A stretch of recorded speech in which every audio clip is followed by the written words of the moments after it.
ओम शांति। यूँ तो यज्ञ में एक से बढ़कर एक बहुत महान और विशेष आत्माएं रही हैं, लेकिन आज जिनके बारे में हम चर्चा करेंगे वो बहुत महान व्यक्तित्व हैं। वो हैं हमारे आदरणीय जगदीश दाता जी। साकार ब्रह्मा बाबा भी कई बार कहा करते थे कि बच्चे आप बाबा के सामने आया करो। वैसे तो हम सुनते ही आए हैं कि हर एक भाई बहन ये सोचता था कि हम बाबा के सम्मुख जाएं, लेकिन ये वो आत्मा थी जिनके लिए खुद बाबा कहते थे कि बच्चे आप सामने आ जाया करो जल्दी से जल्दी। क्यों? क्योंकि शिव बाबा ब्रह्मा बाबा में उनके आते ही प्रवेश कर जाते थे। शिव बाबा को ज्ञानी तो आत्मा बच्चे बहुत प्रिय हैं और भ्राता जगदीश जी मास्टर ज्ञान सूर्य थे। तो आज उनके बारे में, उनके व्यक्तित्व के बारे में बहुत विस्तार से समझेंगे, जानेंगे। और वो बताने के लिए हमारे बीच हैं आदरणीय प्रभा दीदी जी। आप पीतमपुरा सेवा केंद्र से हैं, वहाँ सेवाएं दे रहे हैं करीब 42 वर्षों से। तो आपको भ्राता जी के अंग संग रहने का मुझे लगता है 18 वर्ष सुअवसर मिला, बहुत अच्छा श्रेष्ठ भाग्य मिला। तभी जानना चाहेंगे कि वो कब उठते थे, अमृत वेला योग कितने बजे करते थे, दिनचर्या कैसी थी उनकी, जो लेखन कार्य उनको सौंपा गया था वो कब लिखते थे। बहुत सारी बातें जानेंगे। तो मैं स्वागत करना चाहूँगा दीदी जी का। ओम शांति। भाई साहब के साथ मेरा 18 साल सेवाओं में पाठ कहे विशेष पाठ रहा। और सुबह अमृत वेले कई बार आँख खुल जाती थी तो मैं देखती थी भाई साहब के कमरे में हल्की लाइट जल रही होती थी। कितने बजे दीदी? उस समय देखते थे 2:30 बजे के करीब होता था। अच्छा। और वो हल्की लाइट में कुछ लिख रहे होते थे। फिर 3:30 बजे क्लासरूम में आ जाते थे, सबको दृष्टि देकर योग कराते थे। लगभग 45 मिनट्स योग होता था और उसके बाद फिर उनको हम चाय देते थे तो साथ साथ वो मुरली भी सुनानी होती थी। और भाई साहब कॉपी पेन, कभी कॉपी पेंसिल लेकर ही बैठते थे। 5 बजे तक हम उनको मुरली भी सुना देते थे। जैसे मुरली में आया मंदिरों की सेवा करनी है, बच्चों को चित्र में ये करेक्शन करना चाहिए, शिव भगवान नु वाच लिखना है, तो भाई साहब उस पॉइंट को अंडरलाइन कर लेते थे। तो मैं कई बार पूछती थी कि आपको तो सब मालूम है, फिर आप नोट क्यों कर रहे हो, रेड पेन से निशान भी लगा रहे हो। तो कहा कि आज बाबा ने ध्यान खिंचवाया है, आज हमें ये कार्य करना है। आज बाबा ने कहा है कि मिनिस्टर को समझाओ, तो आज सारे दिन के प्रोग्राम में ये आएगा, मिनिस्टर के पास जाना है आज। अच्छा, उसको प्रैक्टिकल करते थे? प्रैक्टिकल करते थे। मंदिर में भी जाते थे? अगर मंदिर की मंदिर में जाने के लिए मुरली के बाद हम 2-3 जनों का ग्रुप बना देते थे। हमारे 12 ग्रुप बन गए थे कि एक ग्रुप आप कमला नगर की तरफ चले जाओ, एक ग्रुप आप शक्ति नगर के मंदिर पे देखो। ऐसे आसपास के एरिया में 2 या 3 का ग्रुप भेज देते थे कि उसके बाद नाश्ता करो। नाश्ता कितने बजे होता था? नाश्ते का टाइम 9 बजे, 8:45 के बाद ही होता था। और पहले मंदिरों में किसी को भी जाके ये पर्चा बांट के आओ। पर्चे पहले से छपवा के रखते पर्चे पहले से छपे होते थे सेंटरों पर। और हर माताओं को, माताओं की क्लास में भी सबको कहा जाता था कि हर एक के पर्स में पर्चे ज़रूर होने चाहिए। तो मैंने देखा कितने बाबा के जिसको कहें राइट हैंड उन्हीं पर्चों से निकले हैं। मेरे को भी पर्चा ही मिला था। अच्छा, मतलब जो बाबा ने कहा वो किया, वो उसी दिन किया। तो वो फल प्रत्यक्ष, हाथों हाथ फल शक्तिशाली मिलता है। कभी ऐसा हुआ तबीयत के कारण या देर से सोए, अमृत वेला नीचे क्लासरूम में करने नहीं आए, कभी ऐसा हुआ? नहीं, क्योंकि उन दिनों में मैंने देखा जब मैं सेंटर पे रहना शुरू किया तो ब्रह्मा कुमारी के सेंटर्स खुल रहे थे देश विदेश बहुत स्पीड से। ये बात है 1984 की।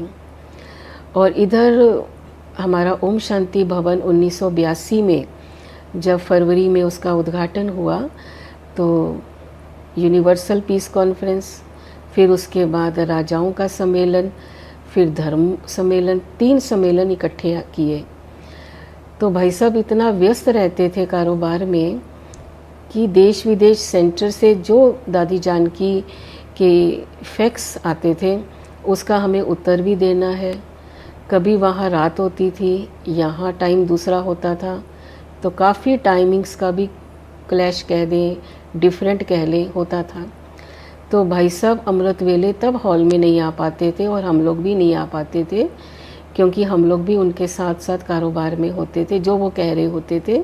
अमृत वेले के समय अमृत सेवाएं। वेले यहाँ 3:30 बजे है, लेकिन लंदन में, अमेरिका में हर जगह टाइम्स कुछ और होते थे।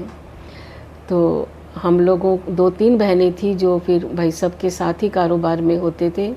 कोई टाइपिंग वर्क कर रहा होता था, कोई रिटर्न वर्क, कोई फ़ोन पर जवाब दे रहे होते थे, कई पेपर्स गवर्नमेंट के हिसाब से भेजने भी होते थे साथ साथ। सेकेंडली अपना ओम शांति भवन के भी प्रोग्राम शुरू हो गए थे उद्घाटन के बाद, वो भी इंटरनेशनल लेवल पे प्रोग्राम थे, उसका कारोबार भी था। और तीसरा दिल्ली में भी हर साल एक बड़ा प्रोग्राम होता था, कभी इंदिरा गांधी स्टेडियम, कभी नेहरू स्टेडियम, और ऐसे है तालकटोरा स्टेडियम है, विज्ञान भवन। तो उसकी भी सारी ड्यूटी भाई साहब के ऊपर होती थी, क्योंकि सारे पास, सारे कार्ड, सब पैम्फलेट, सब शक्ति नगर दिल्ली से ही कलेक्ट करना होता था। तो हमें उसकी सारी तैयारियां करनी होती थी। भाई बहन तो कोई 8 बजे आ जाएंगे, 8:30 आ जाएंगे लेने के लिए, तो हम लोग सुबह से ही कारोबार शुरू कर देते थे। इसी प्रकार जो पोस्ट निकलती थी वो भी ITO से पहली पोस्ट निकलती थी सुबह 8:15, 8:30 बजे। तो जो क्लास के बाद भाई जा रहे होते थे उस तरफ, सारी पोस्ट हमें उनको हैंड ओवर करनी होती थी, इसलिए भी ऑफिस वर्क हमारा सुबह ही शुरू हो जाता था। इसी प्रकार आप देखिए ब्रह्मा कुमारी इंस्टीट्यूशन की 3 हमारी मैगज़ीन है, हिंदी ज्ञान अमृत, इंग्लिश वर्ल्ड रिन्यूअल और प्योरिटी पेपर। उसका एडिटोरियल भी, उसका भी हमें भाई सब तैयार करवाते थे। तो मैं उनमें ये देखती थी, जो जिसने मेरे आध्यात्मिक जीवन पे बहुत प्रभाव डाला, कि आध्यात्मिक बुक्स जो लगभग 200 थी भाई साहब ने ही लिखी हैं। तो मैं देखती थी सुबह 3:30 बजे जब हमें कहते थे आप 2-3 बहनें ऊपर आ जाओ पेन और पेपर्स लेकर के, तो भाई साहब अपना बाबा का चित्र बिल्कुल सामने होता था उनके तकिए के, तो तकिए पे सिर रख कर के बाबा से दृष्टि लेते हुए नॉन स्टॉप एक टॉपिक पर बोल रहे होते थे, और इतनी स्पीड से बोल रहे होते थे, अगर आप कभी YouTube पर जगदीश भाई की क्लास सुनो, वो स्पीड होती थी और हम लोग लिख रहे होते थे। रिकॉर्डिंग नहीं कर सकते थे उन दिनों, मना करते थे, तो कहा कि पहले इसमें करेक्शन होगी, एडिशन होगी। कोई भी लेख मान लो एक बार उन्होंने बोला, आपने लिखा, वो कितनी देर में वो फाइनल होता था? वो 3 बार हमें लिखना पड़ता था, क्योंकि हर बार उसमें एडिशन करेक्शन रेड पेन से होती थी। भाई साहब सुनते थे बार बार कि दोबारा पढ़ते थे, वो खुद पढ़ते थे, खुद एडिशन कर देते थे। अच्छा। फिर उसको कई बार तो रीटाइप होता था हिंदी में, कई बार रिटर्न वर्क, क्योंकि हैंड राइटिंग अच्छी थी तो वो कहते थे आप लिखो दोबारा से। हम कहते थे हमें स्नान करने जाना है, कहा 15 मिनट में आ जाएंगे। हमें नाश्ता करने जाना है, 10 मिनट का टाइम दिया जाता था, और सुबह 3:30 बजे से हम लोग कारोबार में होते थे, और बैठे बैठे 12 बजे का रिकॉर्ड बज जाता था। ना खुद रेस्ट करते थे, पूरा सेकंड का यूज करते थे। सेकंड यूज़ करते थे। उनको लगता था टाइम इतना नहीं है, आप लोग भी लेट हो गए हो ज्ञान में। तो बड़ा अच्छा एग्जाम्पल देते थे, कहा कि आप देखिए कि मैं ज्ञान में आया 1952 में, गुलजार बहन ज्ञान में आए 1937 में। तो बाबा ने कहा है कि बच्चे रोज़ 8 घंटा मुझे दो, चलो आप कम से कम 4 घंटा मैंने योग किया जब से मैं ज्ञान में आया। तो मैंने 4 घंटे को 365 से गुना किया कि अगर आपने 4 घंटे रोज दिए हैं तो 1 साल में आपने 1460 घंटे दिए हैं। तो भाई साहब कहते थे कि मैं 1952 में ज्ञान में आया हूँ, तो मेरे को 40 साल हो गए जिस समय ये बात हमें समझा रहे थे। अब जो संख्या आई है 1460, अब इसको आप 40 से गुणा कीजिए। हमने कर दिया। फिर कहा अब गुलजार दादी का आप लोग करो। वो 1937 से आई है और सिर्फ उसने 4 घंटे नहीं दिए, उसने सर्वस्व जीवन दिया है। चलो फिर भी आप 16 से गुणा कर लो, 17 से गुणा कर लो, क्योंकि मैं भी 17 घंटे कम से कम बाबा को देता हूँ रोज। तो फिर हमने गुणा किया, फिर कहा अब अपना हिसाब लिखो।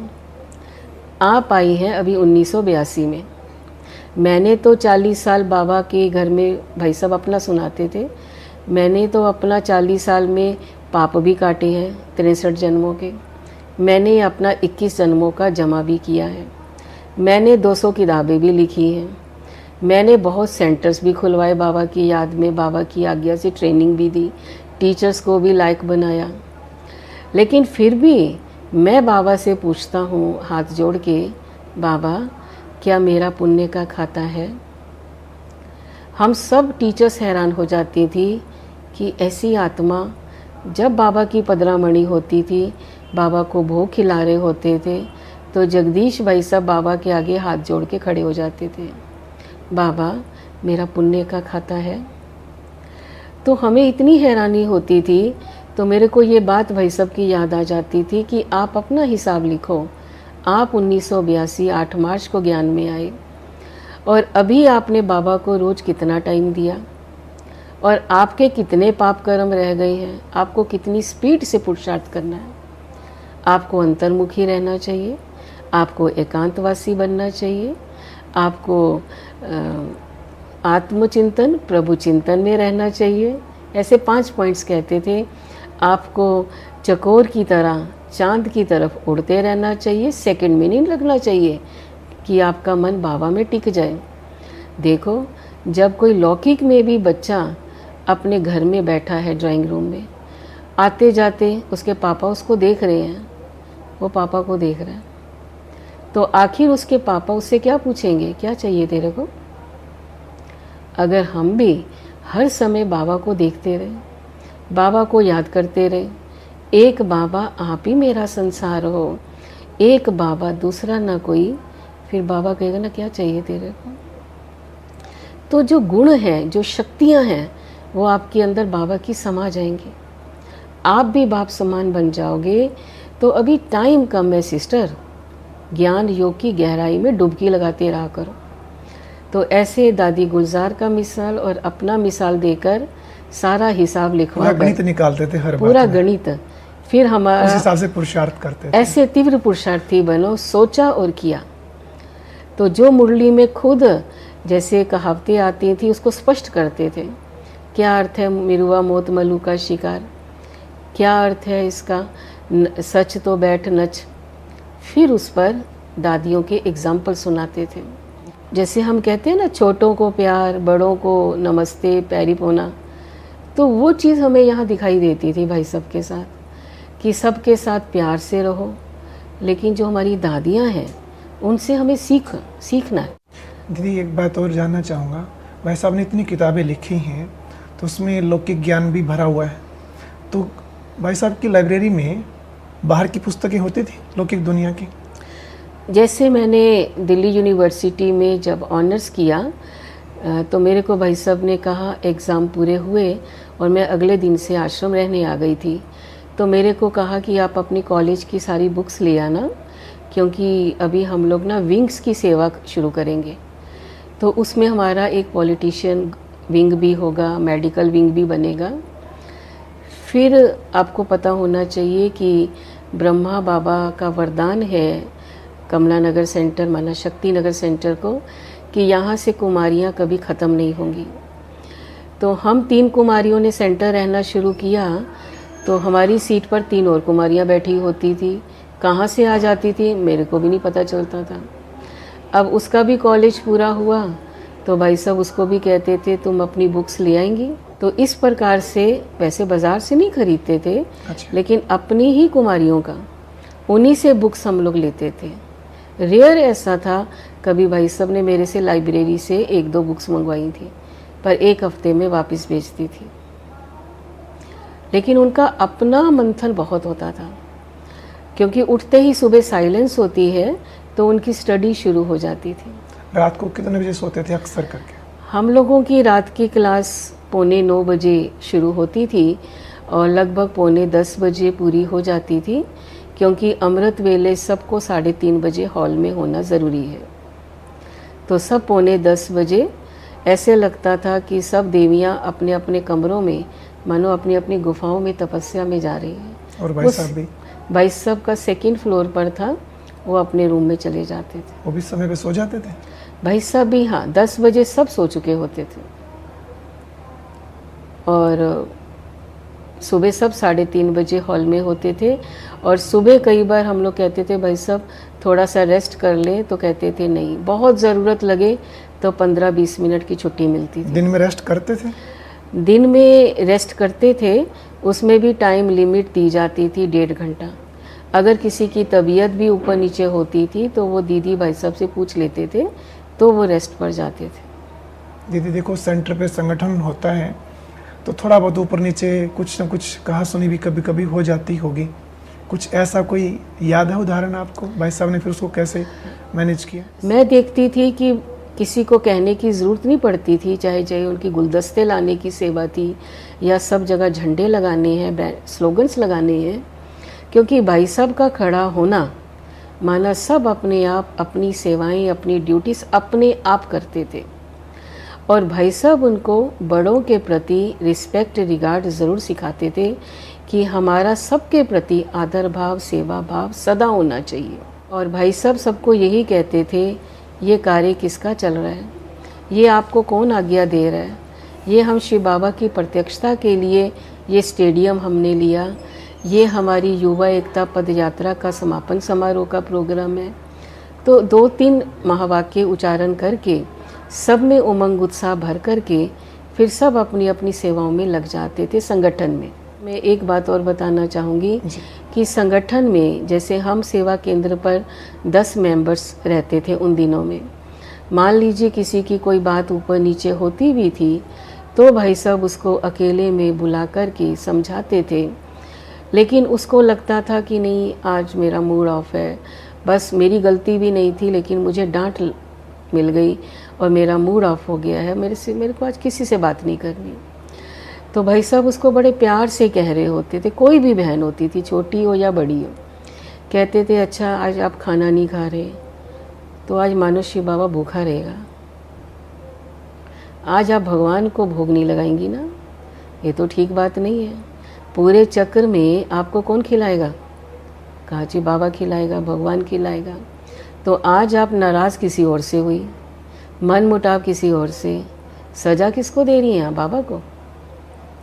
तो उनका ये तरीका मेरे को बहुत अच्छा लगता था।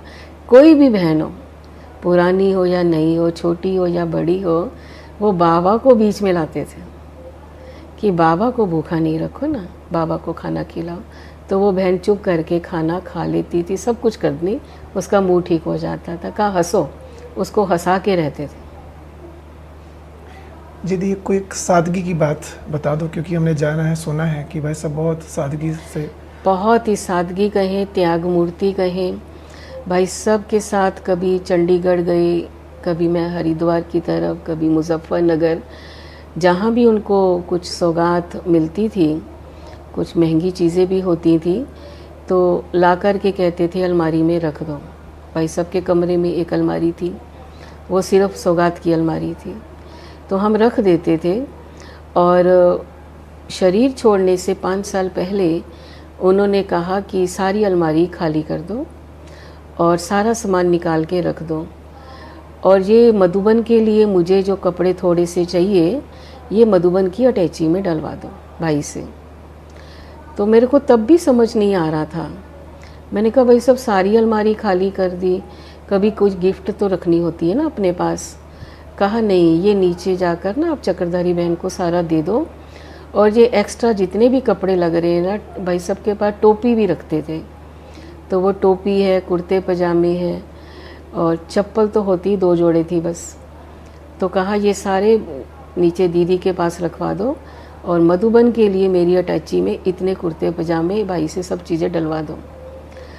तो सादगी में थे, जितनी ज़रूरत थी, चाहे चप्पल की और चाहे कुर्ते पजामे बाकी की, सब मैंने सुना बंटवा दिए थे। फिर सब बंटवा दिया, सब जैकेट भी, कहा मेरे को मधुबन में ज़रूरत नहीं, क्योंकि स्वेटर तो कभी उनके पास थे ही नहीं, सिर्फ शॉल होती थी, वो स्वेटर नहीं पहनते थे। जैसे हम मम्मा का सुनते हैं ना, मम्मा कहती थी कि सहन शक्ति बढ़ाओ, देही अभिमानी बनो, जितनी ज़रूरत हो उतना शरीर को आदत डालो। तो स्वेटर वगैरह कभी नहीं लिया? नहीं पहनते थे, सीधा शॉल ओढ़ी बस। शॉल ओढ़ते थे। हाँ कितनी जी, भी सर्दी हो। उनका एक्चुअली रिटर्न वर्क होता था, अपने रूम में ही बैठ के काम करना। तो हम वहाँ पर सेकंड फ्लोर पे हीटर ऑन कर देते थे, क्योंकि डॉक्टर आते थे क्लास में, वो कहते थे इनकी तबीयत ख़राब ना हो जाए, सेकंड फ्लोर पे ठंडक होती थी। तो पर स्वेटर नहीं पहनते थे। विदेश के लिए 2 कोट थे बस, बाकी स्वेटर ऐसे नहीं थे। जी दीदी, लास्ट में जब उनकी तबीयत बिगड़ी तो कभी आपने चेहरे से देखा कुछ ऐसा? जब वो मधुबन के लिए सब क्लास में छुट्टी ले रहे थे, तो हमें तब भी ये लगा कि भाई सब तो मधुबन जाते ही रहते हैं ना, हर थोड़े दिन के बाद 2 महीने बीते नहीं मधुबन जाना है। हमें तब भी नहीं लगा, लेकिन उनको एहसास हो चुका था अंदर से कि अब मुझे वापस नहीं आना है। तो कहा मैं बाबा के कमरे में बाबा से छुट्टी लेने गया हूँ कि बाबा मुझे छुट्टी दीजिए। तो उनके तब भी यही बोलते मुस्कुराते हुए कि मैं बाबा से छुट्टी लेने गया था बाबा के कमरे में। और जब मैंने उनको आईसीयू में देखा ग्लोबल हॉस्पिटल माउंट आबू में, तो उन्होंने कहा कि शक्ति नगर की सभी बहनों को बुलाओ। और मैंने देखा कि शरीर में दम नहीं था, आवाज़ में भी दम नहीं था, वो पहले वाली आवाज़ नहीं थी। बीमारी ने काफ़ी खोखला कर दिया था शरीर। तो अपने हाथ को उन्होंने बाहर निकाला, सीधे हाथ को, और अपने हाथ के ऊपर सब बहनों को बोला हाथ रखो, और 5 वायदे करवाए कि हम सब आपस में मिलकर के हम यज्ञ को सदा मजबूत रखेंगे, हम अपनी स्थिति को कभी भी हलचल में नहीं लाएंगे, हम बाबा का नाम सारी दुनिया में रोशन करेंगे। ओम शांति। आदरणीय भ्राता जी के जीवन से जुड़े और भी अनुभव सुनने के लिए ऊपर दिए गए बॉक्स पर क्लिक करें।